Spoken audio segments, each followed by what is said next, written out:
They say revenge is a dish best served cold. That Christmas night when I walked out of the Vance mansion with nothing but the clothes on my back and hatred burning in my heart, I never imagined I would return 5 years later to watch them beg. But I did. And it was even sweeter than I had dreamed. The crystal chandeliers sparkled overhead, casting dancing reflections across the polished mahogany dining table that stretched seemingly endlessly through the formal dining room of the Vance estate in Greenwich, Connecticut. It was Christmas Eve, and outside the floor-to-ceiling windows, snow fell in thick, silent flakes, blanketing the manicured lawns and sculpted gardens in pristine white. Inside, however, the atmosphere was anything but peaceful. I sat at my usual place, the seat farthest from the head of the table where Mr. That Richard Vance presided like a king surveying his domain, with Mrs. Eleanor Vance at his right hand, her perfectly coiffed blonde hair not a strand out of place, her expression one of perpetual disapproval whenever her gaze landed on me. I had come into this family 7 years ago when my mother married Richard Vance after my father died.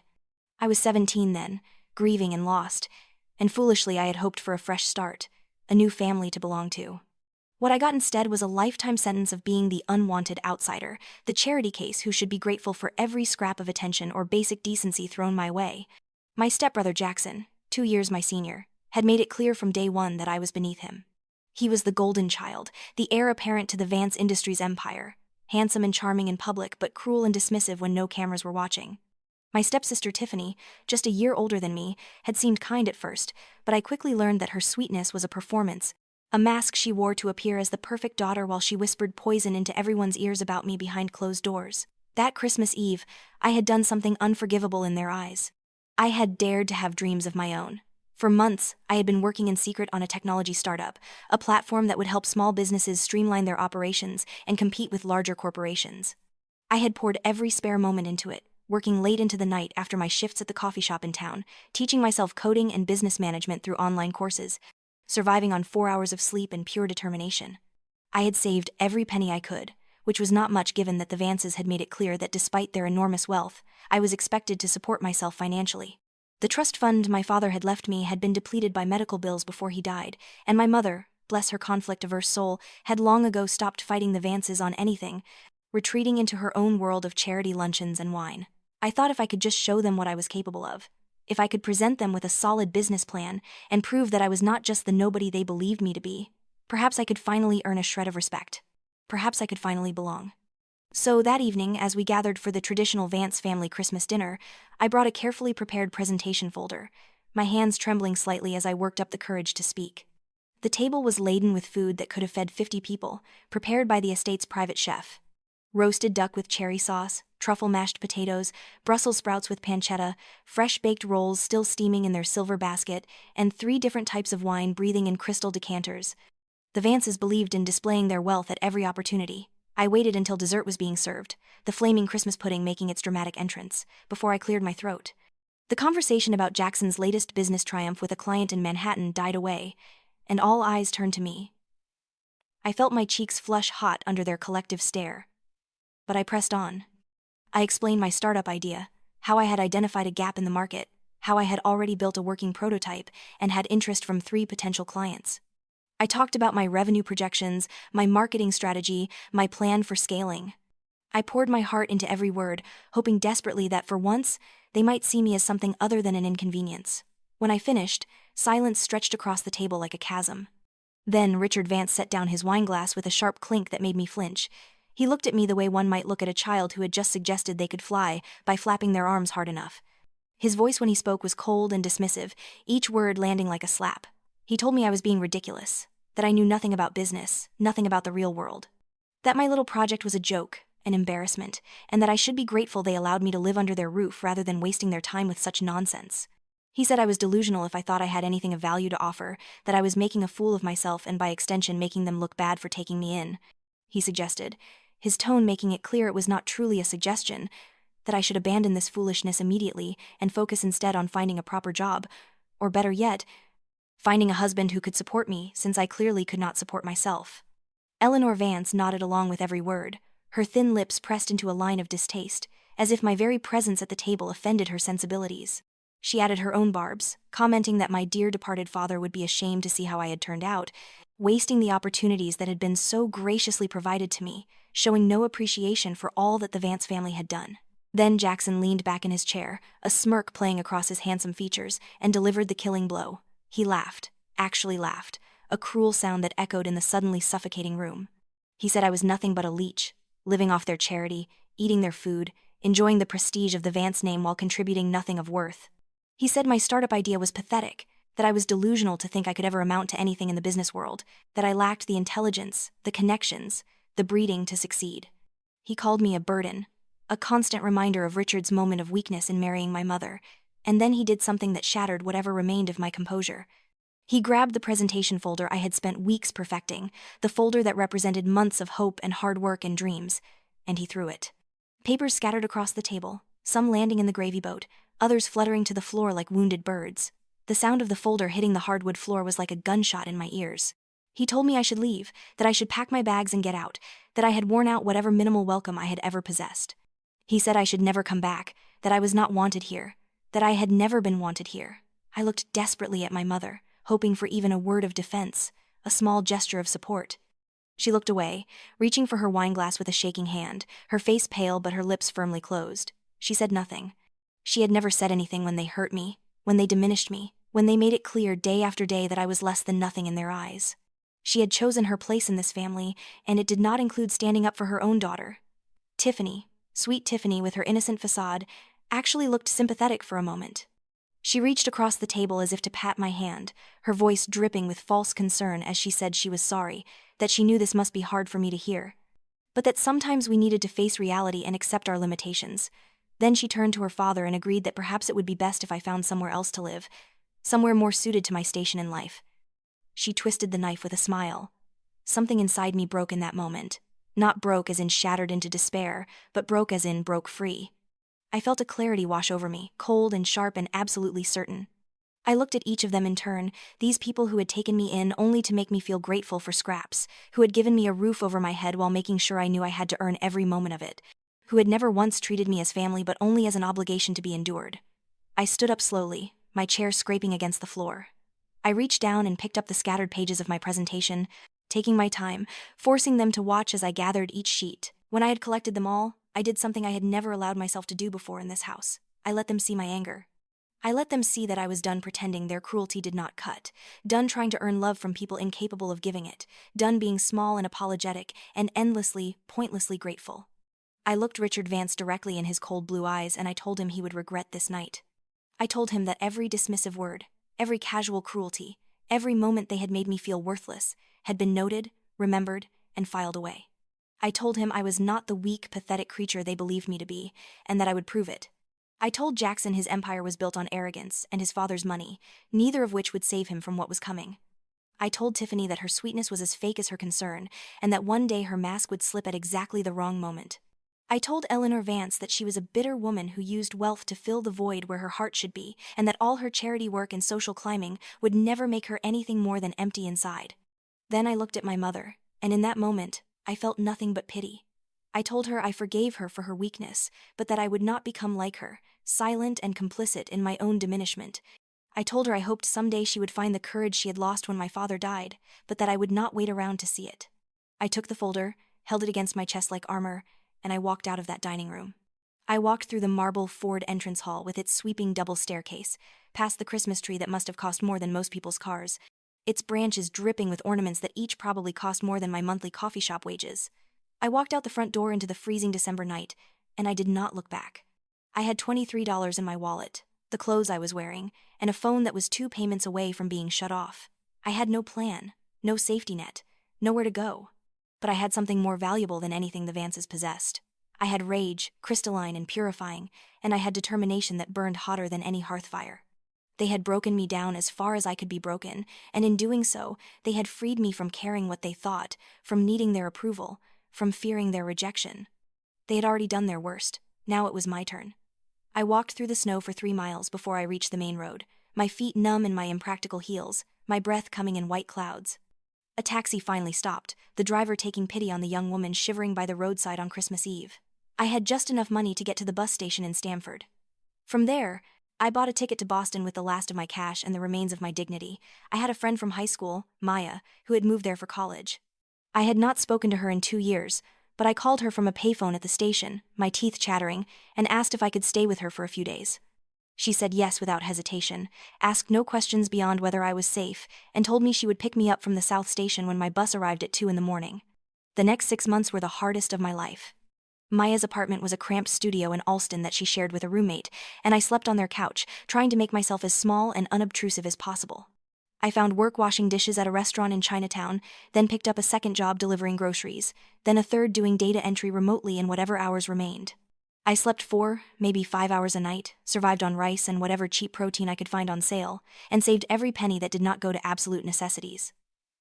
But I also kept working on my startup.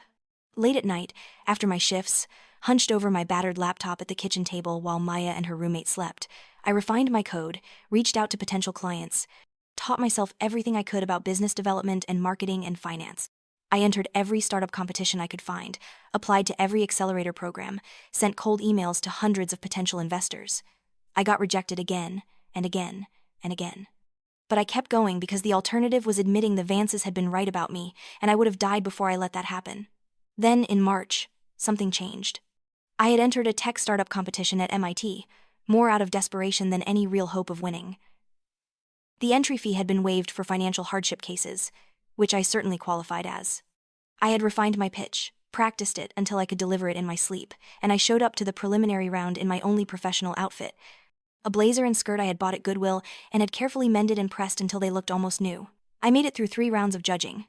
Each time, I was convinced I would be cut, that my lack of formal education and fancy credentials would disqualify me, that someone would see through me and realize I was just a girl with a laptop and a dream held together with spite.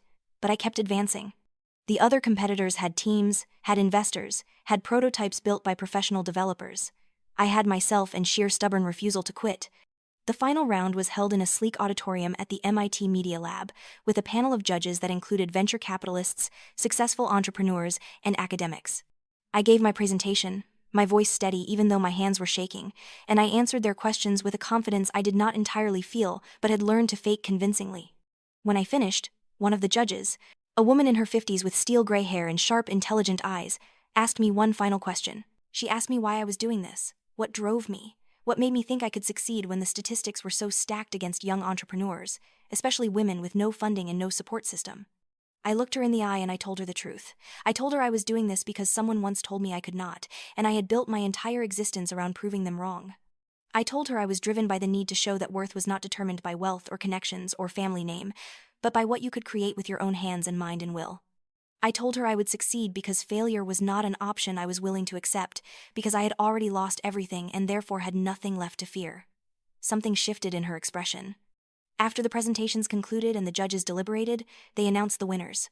3rd place, 2nd place, and then they called my name for 1st place. I won $50,000 in seed funding, free office space in a startup incubator for a year, and most importantly, the attention of serious investors who had been in the audience. The steel-haired judge, whose name was Margaret Chen, and who I later learned was a self-made billionaire who had built and sold 3 companies, approached me after the ceremony. She told me she saw something in me, a hunger and determination that reminded her of herself 30 years ago. She asked me if I would be interested in not just the prize money, but in real funding, real mentorship, a real shot at building something that mattered. She told me she thought my platform had genuine potential, but more than that, she believed I had what it took to execute on that potential. I said yes before she could change her mind. We shook hands right there, and Margaret became more than just an investor. She became my mentor, my advocate, and in many ways, the parent figure the Vances had never been. She was tough, demanding, and had no patience for excuses or self-pity. But she believed in me, truly believed in me, and that made all the difference. Over the next 2 years, my startup grew from a one-person operation run off a battered laptop to a legitimate company with employees, clients, and revenue. We secured additional rounds of funding. We moved into actual office space in Cambridge. We landed major clients, including several Fortune 500 companies who were impressed by our platform's efficiency and innovation. I rebranded, refined, and relentlessly pursued growth. And all the while, I thought about the Vances. I followed news about their company, Vance Industries, a manufacturing conglomerate that produced industrial components. I studied their business model, their clients, their weaknesses. I learned everything I could about their operations, and I began to formulate a plan. Because my success was not just about building something for myself. It was about showing them that they had been wrong, catastrophically wrong, and making sure they knew it. I kept my personal life meticulously separate from my business identity. I used my father's last name, Harrison, which I had legally reclaimed, and I avoided any social events or publicity that might connect me back to the Vances. As far as they knew, I had disappeared after that Christmas night, vanished into obscurity just as they had always predicted I would. They had no idea that the founder of the increasingly successful tech company that was starting to make waves in business publications was the same girl they had dismissed as worthless. By the time I turned 25, my company was worth $30 million.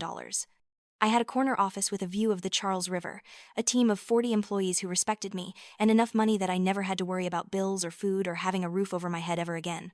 But more than that, I had leverage. I had connections. I had the resources to do what I had promised myself that snowy Christmas night.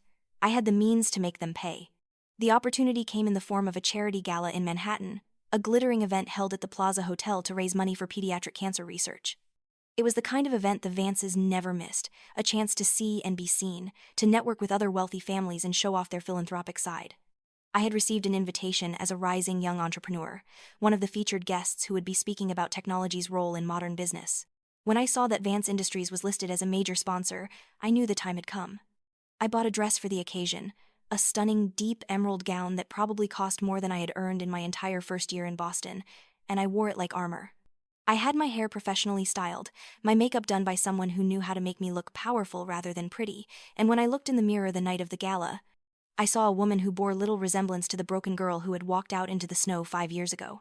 That girl had been defeated, desperate, and alone. This woman was none of those things. The Plaza Ballroom was a vision of old-world elegance, all gilded columns and crystal chandeliers and marble floors polished to a mirror shine. Women in designer gowns and men in tuxedos mingled with champagne flutes, their laughter and conversation creating a pleasant hum beneath the string quartet playing in the corner. I made my entrance fashionably late, and I felt eyes turned toward me, curious about the newcomer. I was younger than most of the attendees, and in certain circles, my company's rapid rise had made me a topic of interest. I scanned the room and spotted them almost immediately. Richard and Eleanor Vance stood near the bar, holding court with several other couples, all expensive suits and practiced smiles. Jackson was there too, looking every bit the successful heir in his custom-tailored tuxedo, his arm around a blonde woman I did not recognize who was probably his latest girlfriend. And Tiffany, beautiful as always in a silver dress that caught the light, laughing at something someone had said with that practiced tinkle of amusement that I knew so well. I waited. I mingled. I spoke with other guests, charmed a few potential clients, and allowed the anticipation to build. When I finally approached their circle, champagne glass in hand and a smile on my face that did not reach my eyes, it was Tiffany who noticed me first. She turned, her own smile automatic and meaningless, ready to greet another wealthy stranger, and then her expression froze. The recognition hit her like a physical blow, her eyes widening, her mouth opening slightly in shock. Eleanor noticed her daughter's reaction and followed her gaze. I watched as the color drained from her face, as her hand tightened on her champagne flute until I thought the stem might snap. Richard turned next, his conversation dying mid-sentence when he saw what had captured his wife's attention, and the look on his face was almost worth the 5 years of struggle by itself. Jackson was the last to turn, alerted by the sudden silence. And when his eyes met mine, I saw confusion, then recognition, then something that might have been fear. I let the moment stretch out, savoring their discomfort, before I spoke. My voice was calm, pleasant, even, as I greeted them as if we were old acquaintances catching up after a brief absence, rather than the family that had thrown me out into the snow with nothing. I said it was such a surprise to see them here, that it had been so long, that I hoped they had been well. Jackson recovered first, his face settling into a sneer that I remembered all too well. He said something cutting, something about me cleaning up well, asking if I had found a rich man to support me after all, or if I was here serving drinks. The old me would have flinched, would have felt the barb sink deep and draw blood. The new me just smiled wider and corrected him. I told him I was there as one of the evening's featured speakers, that I owned a rather successful technology company, that I had done quite well for myself, actually. I thanked him for asking. The look on his face was priceless. Eleanor's hand flew to her throat, her pearl necklace clicking against her perfectly manicured nails. Richard's expression hardened, his jaw clenching in a way that suggested he was barely restraining his temper. Tiffany looked between me and her family members, her face a mask of confusion and concern. Richard demanded to know what company, what I was talking about. He said it with the air of someone who did not believe me, who thought this was some kind of con or delusion. So I told him. I told him the name of my company, watched as recognition flickered across his features. Vance Industries had recently lost a bid for a major client to a newer, more innovative company. That company had been mine. He had just not known who owned it. The rest of the evening passed in a blur of barely concealed hostility and forced politeness.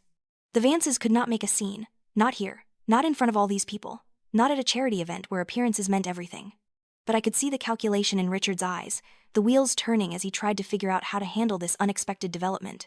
Jackson excused himself abruptly, his girlfriend looking confused as he pulled her away. Tiffany tried to approach me with her old false sweetness, asking if we could talk privately, but I politely declined and moved on to speak with other guests. I gave my speech that evening about innovation and perseverance and the importance of believing in your vision even when others did not. I did not look at the Vances when I spoke, but I knew they were watching, knew they were hearing every word and understanding exactly what I was really saying. When I finished to enthusiastic applause, I felt a savage satisfaction that warmed me more than any champagne. But that evening was just the opening salvo. The real work began the next day when I returned to Boston and called a meeting with my executive team and our board of advisors. I told them I wanted to expand our operations, to move more aggressively into the manufacturing sector, to develop new products that would directly compete with established players. Margaret Chen, who sat on my board, gave me a long look and asked me if this was about business or if it was personal. I told her it was both, and that I would not let personal feelings compromise business decisions, but that I also would not apologize for wanting to compete with companies I knew were vulnerable. She nodded slowly and told me that if I was going to do this, I needed to do it right. She told me revenge was a poor motivator for business decisions, but that competition was healthy, and if I saw genuine market opportunities, I should pursue them. She also warned me not to do anything illegal or unethical, that destroying myself in the process of hurting someone else was not victory, it was mutual destruction. I promised her I would play by the rules, but that did not mean I would play nice. Over the next 18 months, I executed my plan with surgical precision. I hired a team of industry analysts to study Vance Industries, to identify their most profitable divisions, their most important clients, their operational weaknesses. I discovered that they had been coasting on old relationships and established reputation, but that their actual products and services had not meaningfully innovated in years. They were vulnerable to a competitor who could offer better technology, better service, and more competitive pricing. So that was exactly what I did. I launched a new division of my company specifically focused on industrial solutions. I poached several of their best engineers and salespeople, offering better compensation and equity stakes. I reached out to Vance Industries clients with targeted pitches, demonstrating how my platform could integrate with their operations more efficiently than the outdated systems Vance was providing. And one by one, those clients started switching.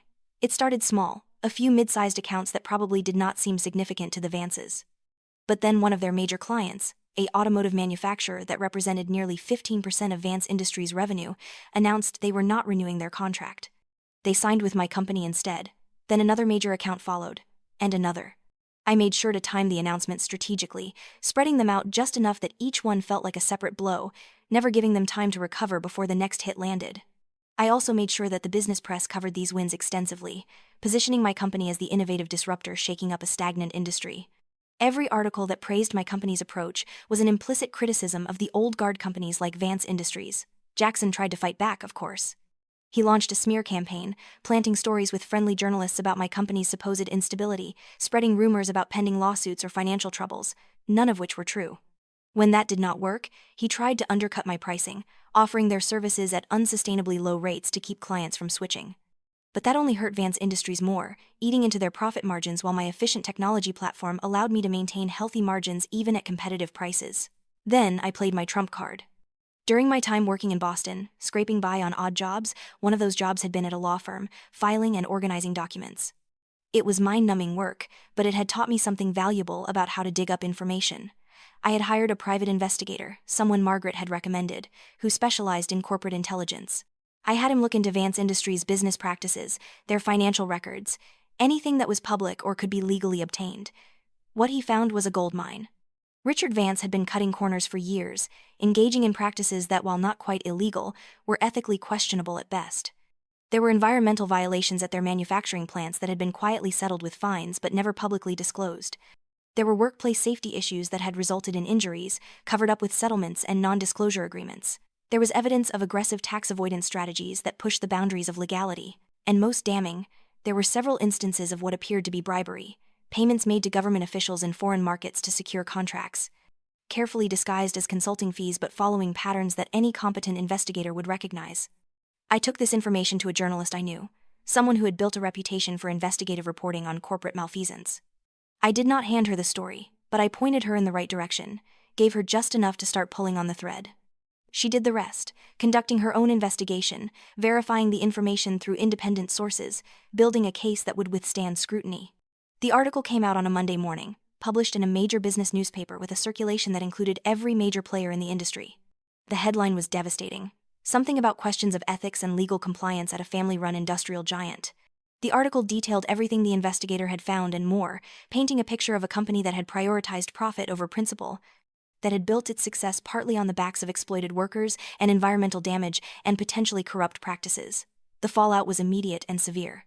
Vance Industries' stock price, which was publicly traded, plummeted. Clients began calling to express concern and reconsider their relationships. Regulatory agencies announced investigations. Richard Vance was forced to hold a press conference where he denied wrongdoing but looked haggard and defensive, nothing like the imperious man who had dismissed me so casually at that Christmas dinner. But I was not done. Using the chaos and distraction the scandal had created, I approached several of Vance Industries' remaining major clients with a proposal. I offered them not just my superior technology platform, but also peace of mind. I pointed out that being associated with a company under investigation for ethical violations was a reputational risk for them, that their own stakeholders and customers might question their judgment. I offered them a clean alternative, a company with a spotless record and a commitment to transparent, ethical business practices. I made it easy for them to justify the switch, to position it as a principled decision rather than just a business one. It worked. Within 3 months of the article's publication, Vance Industries had lost over 40% of their client base. Their revenue went into free fall. Their stock price continued to drop as investors lost confidence. Banks that had extended them credit lines began calling in loans, worried about the company's ability to survive. The Vances went from wealthy and secure to genuinely struggling, fighting for the company's survival. I watched it all unfold with a sense of satisfaction that I knew probably made me a terrible person, but I could not bring myself to care. Every news report about Vance Industries' troubles, every quarterly earnings call where they had to explain deteriorating numbers, every photo of Richard Vance looking older and more strained, they were all vindication for that girl who had been told she was worthless. Jackson reached out to me during this time, requesting a meeting. I almost declined, but curiosity got the better of me. We met at a neutral location, a restaurant in Midtown Manhattan, and I saw that the confident, sneering man from the gala had been replaced by someone desperate and afraid.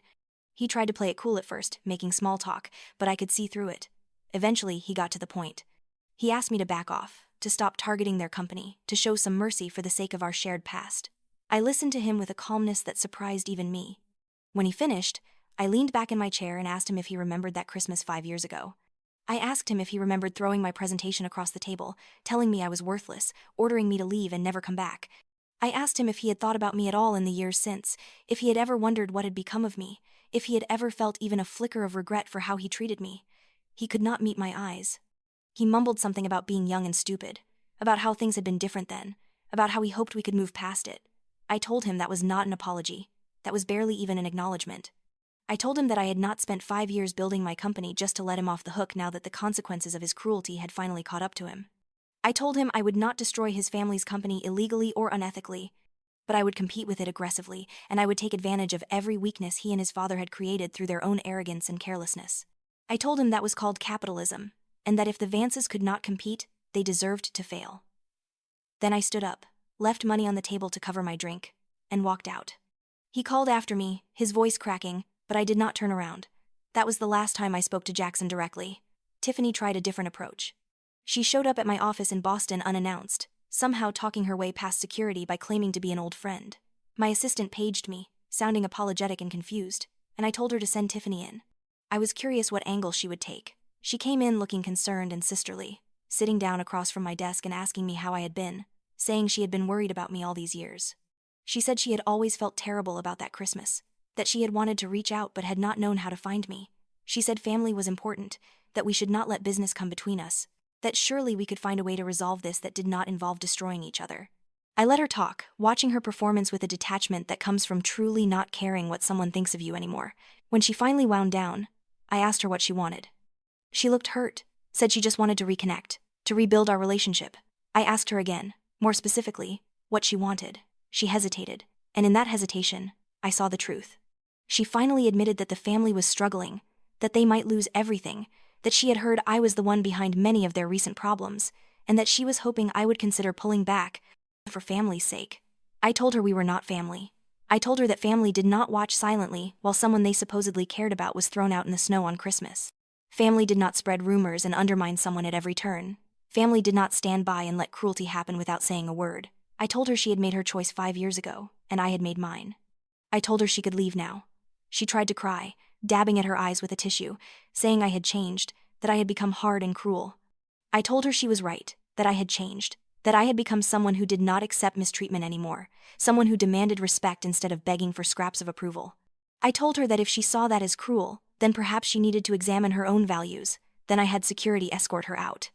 The real turning point came in late November, almost exactly 5 years after that fateful Christmas dinner. Vance Industries was on the verge of bankruptcy, their stock trading for pennies, their creditors circling. Richard,